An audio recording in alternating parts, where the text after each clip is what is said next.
So a big hello to everyone in Orlando. Unfortunately, we can't be there with everyone in person.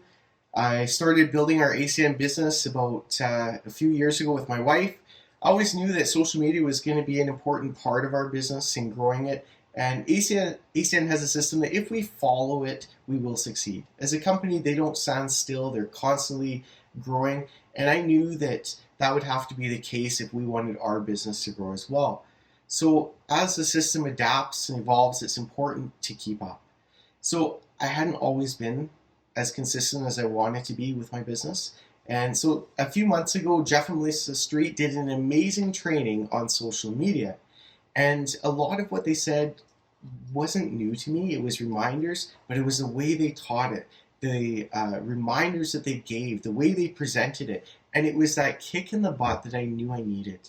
And so for the following few weeks, I kept telling my wife, I said, we have to do this. We have to focus on social media. So one Sunday morning, about 2 months ago, early in the morning, I woke up and I told my wife, I said, I'm doing this. I'm going to record a video. So I left her in bed, I went and made coffee, and I told myself, I said, I am going to do a TikTok video. Now, up until this point, I had never made a TikTok video, like ever, from what I can remember on any social media platform. And what was going on was the energy market in our province had never seen such high prices. There was a lot of reasons behind it, political and other things, but that wasn't what was important. What mattered was that people were having those record high bills and they needed what we had. They weren't getting help from their energy retailers, from their companies, from anywhere else. It became a really big topic. In fact, even the premier of our province got involved.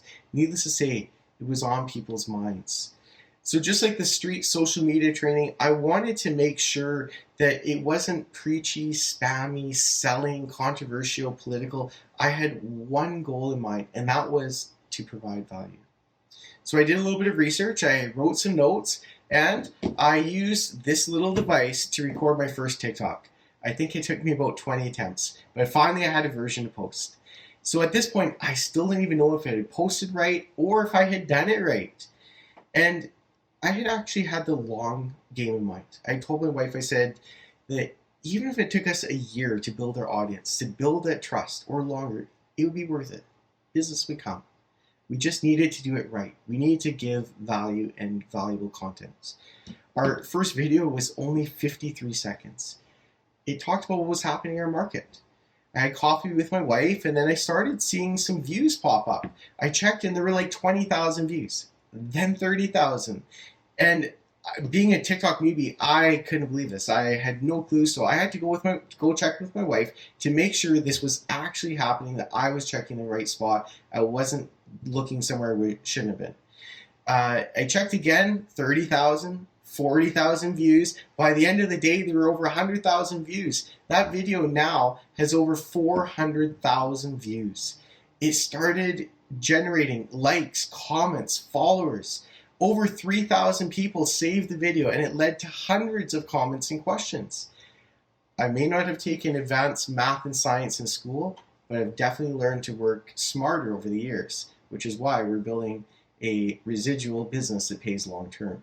So needless to say, I've recorded more TikTok videos. My focus continues to be to provide value. I use the comments and the questions and the content for my next videos.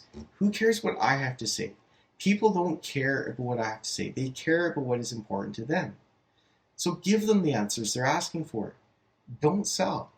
To date, we're nearing 600,000 total views on my videos, 16,000 likes. We have over 2,000 followers.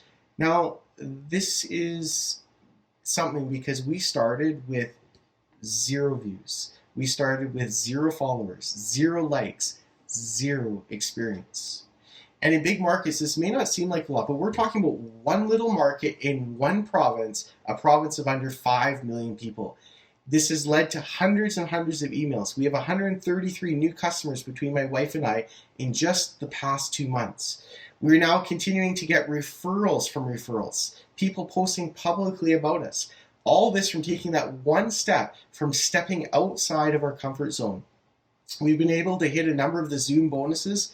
over $16,000 between me and my wife in the last 7 weeks alone. September, we were just a few dollars short of $11,000 combined. The traction from these videos and the business growth has also led to the attraction of new business partners and teammates seeing what we were doing and wanting to know more. Our business has grown more in the past 2 months than it had in the previous 3 years. We're currently working on qualifying for the incentive trip for the Canadian market. So, if the co-founders and senior leadership team tell us to pivot right, guess what I'm going to do? Pivot right. If they tell us to take 3 steps to the left, guess what we're going to do? 3 steps to the left. They know this business inside out. Thank you to the co-founders and the senior leadership team for giving us this opportunity, as well as continually providing us a system that works for today's markets. And Jeff and Melissa, needless to say, next event, supper's on us.